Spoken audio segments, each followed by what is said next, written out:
এমন কোন অপরাধ নাই যেটা সংগঠিত হওয়ার পরপরই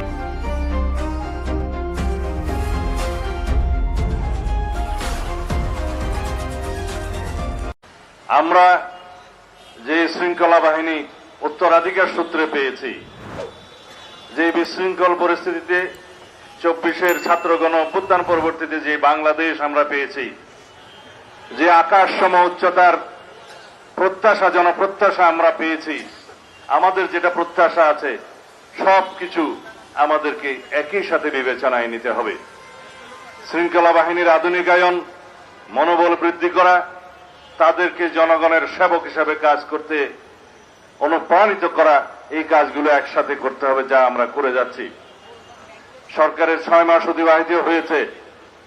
এই দায়িত্ব নেওয়ার পরে একটি ঘটনাও নাই, এমন কোন অপরাধ নাই যেটা সংগঠিত হওয়ার পরপরই পুলিশ বাহিনী সেটা গ্রেফতার করতে পারে নাই বা বিচারের আওতায় আনা নাই। একটি ঘটনাও নাই। এটাই বাংলাদেশে বর্তমান সরকারের কৃতিত্ব। পুলিশ বাহিনী সহ সকল শৃঙ্খলা বাহিনীর আমি মাঝে মধ্যে প্রশংসা করি। এই জন্যই করি, তাদের ভঙ্গুর মনোবল এবং ভঙ্গুর অবস্থায় যেভাবে আমরা পেয়েছিলাম, এই 6 মাসের মধ্যে তাদেরকে একটা আমরা অবস্থান উন্নীত করতে পেরেছি। তাদের মনোবল ফিরে এসছে এবং তারা সম্পূর্ণ শক্তি দিয়ে অপরাধ দমনে তারা সচেষ্ট হয়েছে। রংপুরের একটি ঘটনার কথা মহাসচিব সাহেব বললেন, সেই ঘটনা সংঘটিত হওয়ার যৌক্তিক সময়ের মধ্যে সবাইকে আইনের আওতায় আনা হয়েছে। এরকম রামেসা হত্যা থেকে শুরু করে যত ঘটনা জাতীয়ভাবে আলোচিত হয়েছে বা আলোচিত হয় নাই, প্রত্যেকটা অপরাধের আমরা অ্যাড্রেস করতে পেরেছি এবং যথাযথ আইনি প্রক্রিয়া নিয়ে আসতে পেরেছি, আদালতের কাছে সুপর্দ করতে পেরেছি।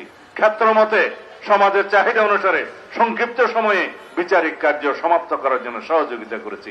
সবকিছু আপনারা জানেন। এর চাইতে এই অল্প সময়ের মধ্যে আর বেশি কিছু আশা করা আমাদের মনে হয় ঠিক হবে না। তবে ইনশাআল্লাহ প্রতিশ্রুতি দিচ্ছি, বাংলাদেশের এই পুলিশ বাহিনী জনপ্রত্যাশিত জনবান্ধব পুলিশ বাহিনীতে পরিণত হবে ইনশাআল্লাহ। অন্যান্য শৃঙ্খলা বাহিনীর আইনি কাঠামোয় পরিবর্তন আনা হচ্ছে এবং তাদেরকে যেমন অ্যাকাউন্টেবিলিটি এবং তাদের জবাবদিহিতা নিশ্চিত করা হচ্ছে, তাদের কর্মকাণ্ডের ট্রান্সপারেন্সি স্বচ্ছতাও নিশ্চিত করা হবে এবং তাদের জন্য যেমন আমরা বলি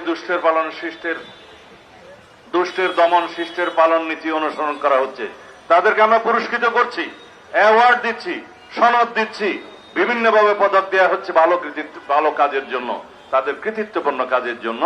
তবে আমরা দুষ্টের পালনও করব। রাতারাতি বৈপ্লবিক পরিবর্তন আমরা কেউ আশা করতে পারি না।